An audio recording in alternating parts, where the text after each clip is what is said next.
ایک بہت بڑا گناہ بدنگاہی کا گناہ ہے. آپ کو پتہ ہے ہمارے ملک کے اندر بدکاری، زنا اور بے حیائی کی شرح کتنی بڑھتی جا رہی ہے، کس قدر بڑھتی جا رہی ہے.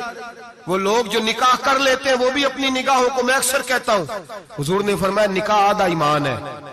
جس نے نکاح کر لیا اس کا ایمان مکمل ہو گیا. تو جو نکاح کے بعد بھی باز نہ آیا، میں اس کو بے ایمان نہیں کہتا، لیکن نبی پاک نے فرمایا جو نکاح کر لے اس کا ایمان، بولیے ایمان محفوظ ہو گیا، اس کا ایمان، سارے بولیے ایمان. اور جو پھر بھی باز نہ آئے، حضور کہہ رہے ایمان مکمل ہو گیا. اور جو نہ باز آیا کیا فتویٰ دیا جائے حدیث کی روشنی میں؟ میرے نبی پاک کی بارگاہ میں عورتیں آئیں توبہ کرنے، بیعت کرنے، مسلمان ہونے.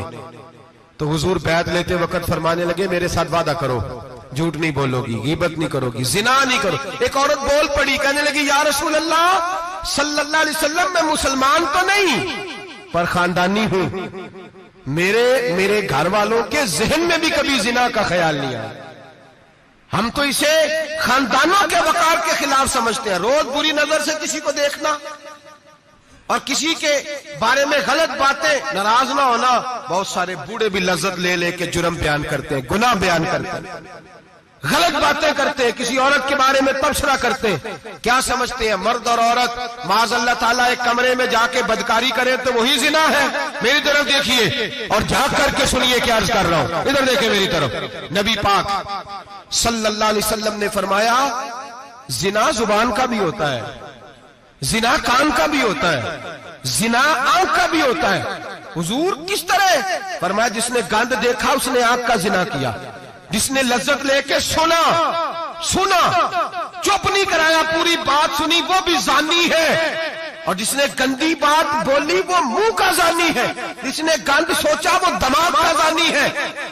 اور زانی کو سب سے پہلی سزا اللہ یہ دیتا ہے کہ سجدے کی لذت چھین لیتا ہے، عبادت کا سرور چھین لیتا ہے، اس کا نماز میں دل نہیں لگتا. قرآن میں سب سے پہلی سزا اسے اللہ اپنے دروازے سے دور کر دیتا ہے.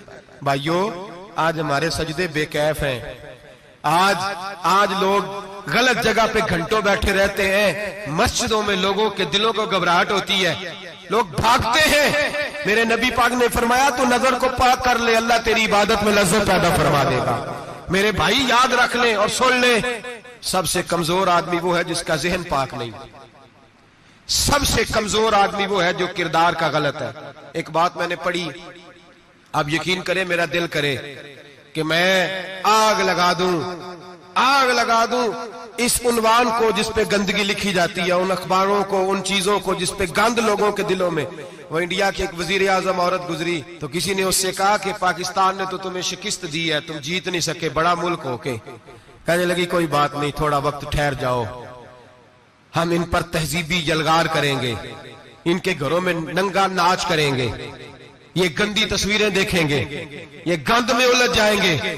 اور جو قوم گند میں الجھ جایا کرتی ہے وہ پھر کسی سے لڑنے کی طاقت نہیں رکھتی، اس کے اندر ڈٹ جانے کی ہمت نہیں ہوتی، اس کی غیرت کے جنازے نکل جاتے.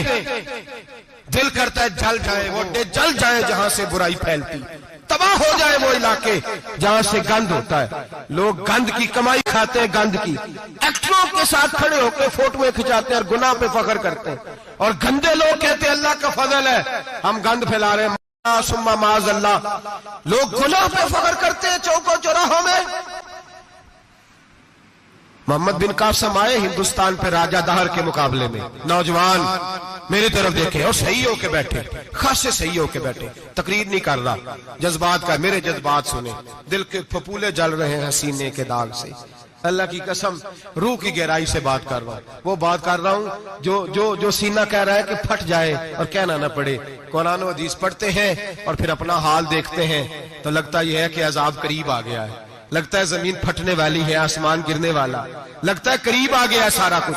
سمجھے کیا عرض کر یہ بات اگر آپ سمجھ گئے تو قیمت وصول ہو گئی. اس کو سمجھ گئے تو سمجھ لیں آپ کے مزاج کے اندر اللہ نے تبدیلی پیدا کر دی. محمد بن قاسم 18 سال کا جوان، ایک عورت کی عزت پر راجہ دہر ہندو نے حملہ کیا، محمد بن قاسم بچانے آئے. جب ہندوستان آئے فوج تھوڑی تھی، علاقہ تھوڑا تھا، راجہ دہر کی فوج بہت زیادہ، اور پھر اپنا عرب چھوڑ کے یہاں آ کے ہندوستان میں اس کے علاقے میں اس پہ حملہ کرنا، حالات خراب تھے۔ محمد بن قاسم پریشان ہے۔ ایک بزرگ نے دیکھا، کہنے لگے پریشان کیوں ہو؟ کہنے لگا سوچتا ہوں علاقہ بھی اس کا، فوج بھی اس کی، میرے فوجیوں کو تو رستوں کا بھی نہیں پتا، کیسے جنگ کریں گے، کدھر سے آئیں گے، اور پھر ہمیں زبان بھی نہیں آتی، کیسے کام ہوگا، ڈر رہا ہوں۔ 2-4 دن گزرے تو محمد بن قاسم اشاش بشاش ہو گئے۔ وہ بزرگ کہنے لگے خیر ہے، بڑے مطمئن ہو گئے ہو؟ کہنے لگے بس راجہ دہر ہم سے مقابلہ نہیں کر سکتا، راجہ دہر ہمارے مقابلے میں کھڑا نہیں ہو سکتا، وہ گرا کے گرا، وہ لڑکھڑایا کے لڑکھڑایا، ریزہ ریزہ ہو جائے گا۔ آپ کو کیسے خوشخبری مل گئی؟ کہنے لگے مجھے پتا چلا ہے کہ راجہ دہر ذہن کا گندا ہے، وہ تو چچا کی بیٹی کو نہیں چھوڑتا، ماموں کی بیٹی کو نہیں چھوڑتا، خالہ کی بیٹی کو گندی نظر سے دیکھتا ہے۔ جس کا ذہن گندا ہوتا ہے وہ کسی کا مقابلہ نہیں کر سکتا، ہمیں فتح ہوگی، فتح، وہ گرے گا۔ وہ بزرگ کہتے ہیں میں سمجھ گیا کہ واقعی سے فتح ہوگی۔ آج کشمیر کیوں آزاد نہیں ہو رہا، فلسطین میں آگ کیوں لگی ہوئی ہے؟ مسلمان جب تک ذہن کا گندا ہے کمزور ہے، جب تک ذہن کا ناپاک ہے کمزور ہے۔ حضرت سعد بن ابی وقاص رضی اللہ تعالیٰ عنہ فرمایا کرتے تھے اللہ مسلمان کی مدد اتنی دیر تک کرتا رہتا ہے جتنی دیر تک مسلمان کا ذہن صاف رہتا ہے، کردار پاک رہتا ہے۔ آگ اس لیے معاشرے میں لگی ہے۔ نوجوانوں تم کہتے ہو کامیابیاں نہیں ملتی، اسے کیسے کامیابی مل سکتی ہے جس کا ذہن ہی صاف نہیں؟ وہ کیسے دنیا کی بازی جیت سکتا ہے جس کی نگاہ ہی پاک نہیں؟ وہ کیسے آگے بڑھ سکتا ہے جس کے کردار میں پاکیزگی نہیں؟ اپنے آپ کو پاک کر لو، اللہ ہر مشکل میں تمہاری مدد فرمائے گا، ہر رستے میں تمہاری مدد فرمائے گا۔ اور میں نے کہا جب آدمی ناپاک ہوتا ہے تو رب کریم اس سے عبادت کی لذت چھین لیتا ہے، اور اللہ کی